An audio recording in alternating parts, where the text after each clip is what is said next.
Неге адамдар өзін бақытты сезінгенде, өмірінде бәрі жақсы болып жатқан кезде бірден үрейге кіріп кетеді? Бұның артында бір жамандық болуы мүмкін, мен сәтсіздікке ұшырап қалуым мүмкін деген сияқты үрейге, тревогаға кіріп кетеді.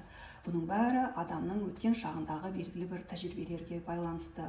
Сіз бір фильмді көрдіңіз, өте жаңағы жақсы тұрып жатқан семья, бақытты, жақсы ғұмыр кешіп жатты да бірден бір жамандыққа ұшырады. Немесе айналаңызда естідіңіз, көп күлген бір жылар деген сияқты, осы сияқты өте көп себептері бар. Сол айналаңыздағы естіген, көрген, білген нәрселеріңіздің бәрін осындай жақсылық болса, оның артында бір жамандық күтіп тұрады деген сияқты өзіңізге установканы, программаны кіргізіп алғансыз. Бұндай кезде не істеуге болады? Бірден осы моментке келеміз. Қазіргі өзіңіздің бақытты шағыңыз, соны сезінуіңіз керек. Екіншіден, сол өзіңізді бақытты болуға рұқсат беруіңіз керек.